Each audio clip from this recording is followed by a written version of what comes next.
Having kids doesn't mean the end of travel. It just means travelling a little differently.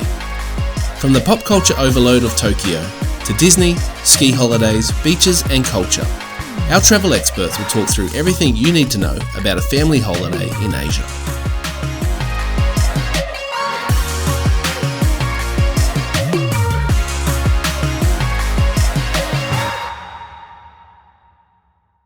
My name is Nathan from Flight Centre South Bank. I'm Charlotte Evans and I'm from Flight Centre in Eagle Street.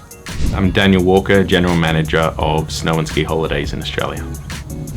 The best destinations in Asia for families would be, I think, immediately Hong Kong Disney, as well as Japan, Tokyo Disney. Both countries are amazing with families. They have a lot of their rooms that cater for families and have double bedrooms, as well as it's quite cheap.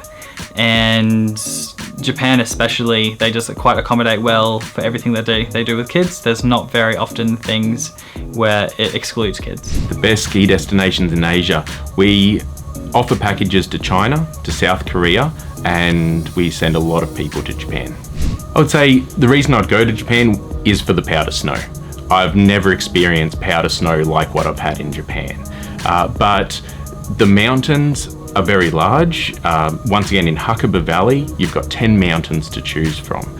So there is something for everybody, but what really gives it that difference is the Japanese culture. Having the Japanese food, traveling on the Japanese transportation systems, it is a whole unique experience.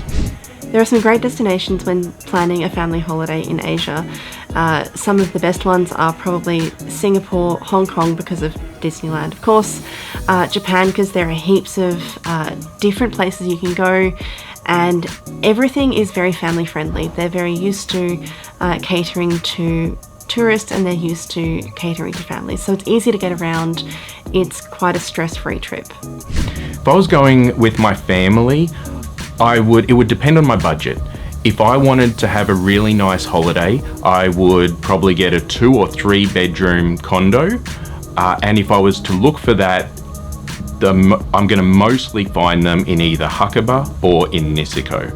But if I wanted a nice easy family holiday where I had all my meals included as a half board option, breakfast and dinner, I would consider somewhere like Shigakogan or Naeba, where the hotel is going to be right at the base of the mountain. You walk out the front door of the hotel and the lift is right there. Your equipment hire is right there. Everything you need is in the hotel. A lot of these hotels will have, 10 or 15 different restaurants in there, and our packages can include your breakfast and your dinner, and you get to eat at any of those restaurants.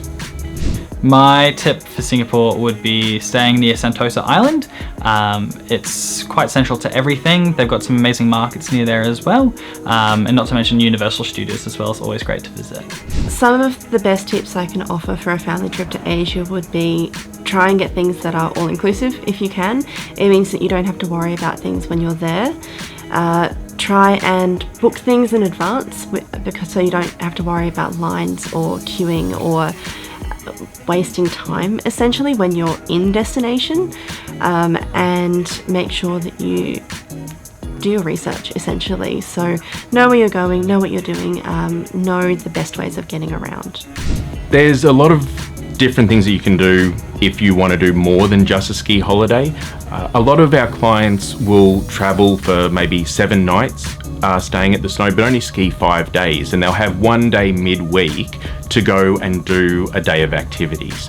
And so one of our most popular things to do is the snow monkeys. You can do that as a day trip out of Hakuba or out of Shigakogan, and you walk through a snow-covered forest, and it takes about half an hour to get to the end of that forest, and then you'll just see in their natural habitat probably about 50 different snow monkeys just playing around in the hot pools, and I haven't seen anything like it, a very unique experience. There are heaps of places to go and see for cultural and historical significance when you're going around Asia. Only some of the ones I can think of would be the Cu Chi Tunnels in Vietnam, the Grand Palace in Bangkok, Angkor Wat in Cambodia, and Osaka and Hiroshima in Japan. they're probably the ones that I can think of currently, but there are heaps more. My tip for getting the best value in Asia is a lot of different countries like to barter with their goods. So if you can speak the language, even better. If not, their local markets for souvenirs or food, they do barter their prices quite often.